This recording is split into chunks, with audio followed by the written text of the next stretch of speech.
The drama wiped under the carpet. Part 1. The problem at hand.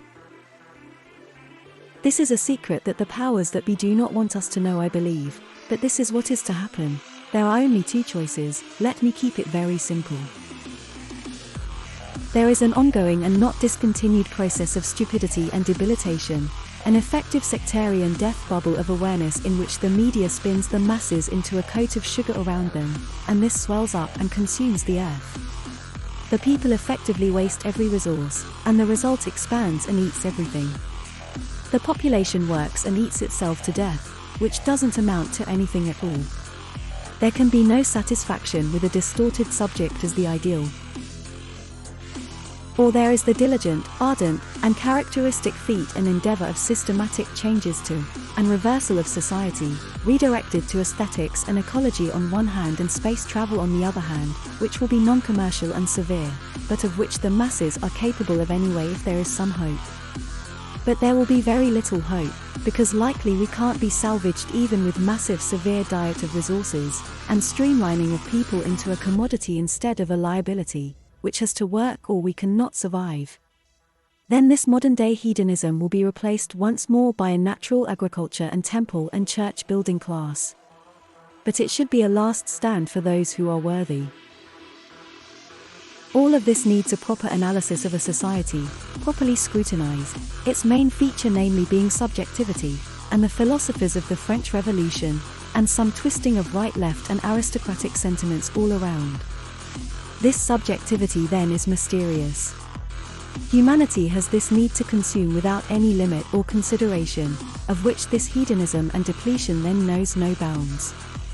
Nor do we ever know the limits of consumption, if it is never observed, unless of course we eat the last fish and destroy the last acre of arable land. Only then would we realize the truth. Be it not that mankind can, and has been known for deploying proper plans for development, survival or construction. If it does assess the bounds of this over-expenditure, it will not be commercial as it is effectively against it, which does state this to be a regime, a cult bubble of hysteria entirely. If we in any way neglect to establish the limitations to which the subject is allowed to consume, we will fail. For starters, there is too much stuff being made, and at the same time too many resources used and wasted. So there is no need for more employment and more business. In fact, it is essential to reduce all that. Why wouldn't you just sit around and not travel out of boredom, go to church, or, God forbid, build something new and still profound?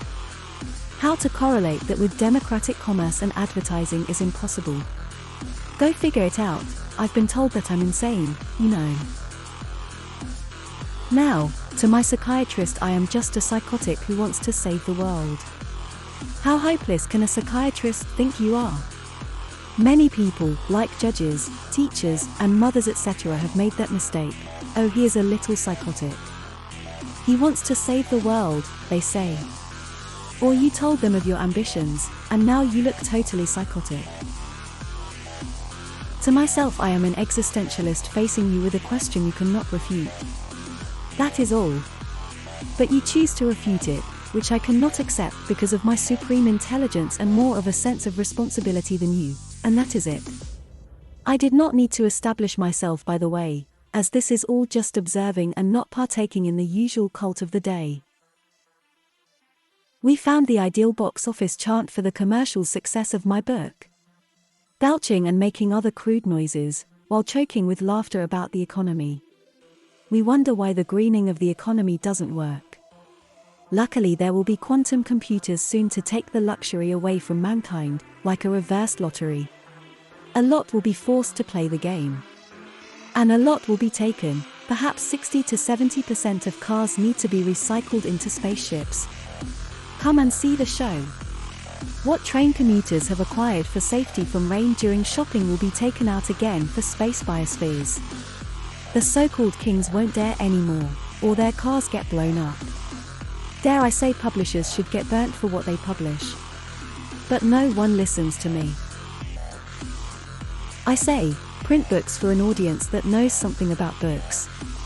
And others reply, no sir, the audience is too small, this is a commercial culture. Well, that's why we are here, I guess. Make yourself comfortable in scooping all this money, psychiatrists, psychologists, and publishers. And in making yourself absolutely useless. I'll do the hard work, and create a world where you don't need to exist, you know. I'm sorry, I give up. And, trying again, Schopenhauer and Nietzsche are probably a little too elitist for this culture. Commercially, it appears to not work very well to green the economy. Maybe try to press smaller deposits, then it will work a little better. Like with agriculture, develop a mainstream form of farming that does not create a virtual desert in which only one form of plant life can grow. Maybe you know how many others there were, and how quickly they got destroyed. Anyone? You a wise guy then? You know all about economy, philosophy, and space travel, single stage to orbit, etc. Yeah, right. The past saw the avant-garde always present throughout the culture, but today in pleb land the attention to the historic threads that lead here, and the awareness of the perspective of idealism is lost everywhere, as its vigor has decayed over time. We are talking about the romantic, the symbolist, the avant-garde and surrealist considerations. This is why we created a new site for the life of the mind, and those akin to the classic, decorative, and the surrealist revolt. Just because the modern bourgeois, lost in cheap culture, stands there naked doesn't mean we have no keenness on subject matter. On the contrary, the mere gimmicks for art's sake seem lost, and a profound classic foundation on what you know is all the more relevant today. As in individualism, it doesn't matter if we deconstruct anymore. One needs to build up one's own reality. Then it is clear that one would need the classics, as much as to look intently through the whole scope of art. Cars, the expansion, homes, how they look, how they are organized, all is art. And yet the filth due to the subject collusion, and the excrements all smeared at will, are reprehensible and contempt-worthy. It is said that approximately 70% of humanity relies on fiction. This has been proven in classical history. Those involved in the building and upkeep of palaces, churches, etc. accounted for the majority of a village's population. This has all been transformed into hedonism, which should be a luxury now. Today's pleb culture will drive an intelligent man insane.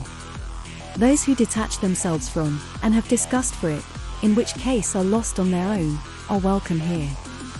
Or you can assume a vegetative state with the rest. Or troll them, in which case stay away. Troll them good, but with no sense of principles or justice. But there will not be anything gained in that.